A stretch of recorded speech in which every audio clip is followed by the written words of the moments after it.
Drahí priatelia, nachádzame sa v Bratislave pred hlavnou autobusovou stanicou Nivy. Odozdali sme verejnú výzvu proti výstave mŕtvych ľudských tiel Body Worlds, ktorá začala 13. októbra. S touto výstavou zásadne nesúhlasíme, považujeme ju v rozpore s našim etickým cítením.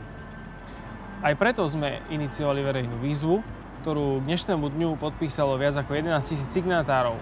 Všetkým vám, ktorí ste sa zapojili, ďakujeme. Ak ste sa náhodou ešte nezapojili, môžete tak stále urobiť. O samotnej výstave a o našej verejnej výzve vám povie viac Patrik Daniška, riaditeľ Inštitútu pre ľudské práva a rodinnú politiku. Tak túto výzvu sme spustili z dvoch hlavných dôvodov. Ten prvý je, že s ľudským telom, s ľudskými pozostatkami sa zaobchádza nedôstojne. Tieto tela sú vystavené ako exponáty. Stiahli ich z kože, nainštalovali ich do rôznych bizarných polôch, vystavujú ich ako exponáty za peniaze. Druhý argument, prečo protestujeme proti takejto výstave, je, že je podľa nás protizákonná. Náš zákon o pohrebníctve hovorí, že s ľudskými pozostatkami treba zaobchádzať dôstojne a s pietou. V roku 2019 bola prijatá novela zákona o pohrebníctve. Jej cieľ bol vyslovene zakázať takýto typ výstav, pretože tá legislatívna zmena reagovala na predchádzajúce výstavy tohto typu, ktoré na Slovensku boli. Odborná medicínska obec sa v minulosti ozvala a povedala, že takáto výstava nespĺňa edukačný účel, ako to deklaruje, že je predovšetkým komerčnou záležitosťou. Na to reagoval zákonodarca, ktorý prijal zákon, ktorom povedal, že vystavať ľudské telo sa nemôže s určitými výnimkami. A tie výnimky presne sú v zákone definované. Takáto výstava nespĺňa ani jednu tú výnimku. Je za to pokuta 20 až 50 tisíc eur. Zatiaľ štátne orgány, pokiaľ viem, túto pokutu neudelili, ale zdá sa, že nie je dostatočne vysoká a neplní ten svoj účel, aby predchádzala, aby plnila ten preventívny účel, ktorý by mal odradiť organizátora takéto výstavy od toho, aby ho konal.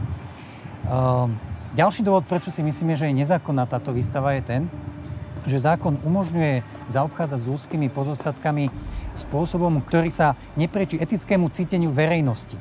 A práve toto sme aj tou našou verejnou výzvou, myslím, ukázali, že veľmi veľa ľuďom záleží na tom, aby sa takto s ľudskými pozostatkami nezaobchádzalo. Preto sme túto výzvu adresovali 3 subjektom. Stanica Nivy SRO, aby ukončili takúto spoluprácu na výstave a vypovedali nájomnú zmluvu.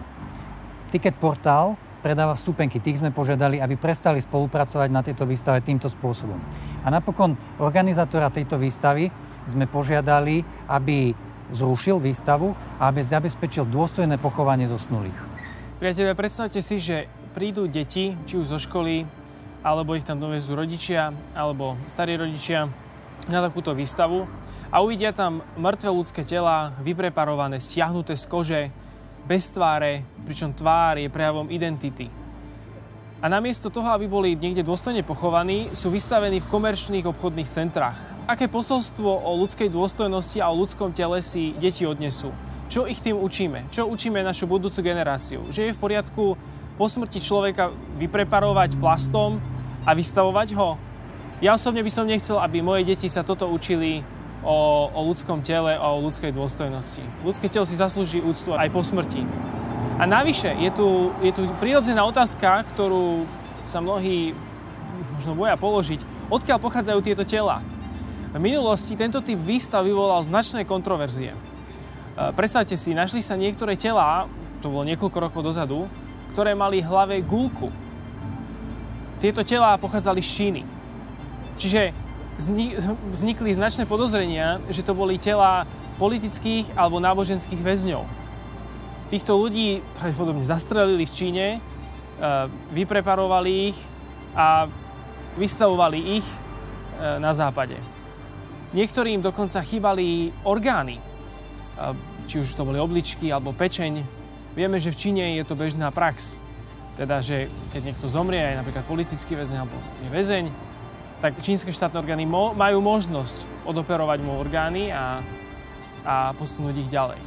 Čiže otvárajú sa tu viaceré bioetické otázky, ktoré nie sú zodpovedané a tento typ výstav vyvolal značné pochybnosti. Možno, že čínska komunistická strana má nejaké bioetické štandardy, ale my v Európe by sme mali mať iné. Na rozdiel od vystavovania mŕtvych ľudských tiel na staniciach Nivy, Toto je spôsob, ako dôstojne zaobchádzame s mŕtvými ľudskými telami.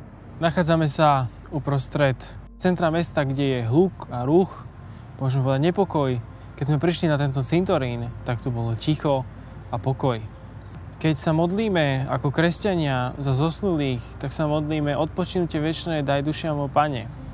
A prejavom tohoto odpočinku je, že môžu v pokoji spočinúť na cintoríne, kde už nie sú rušení, kde už je pokoj.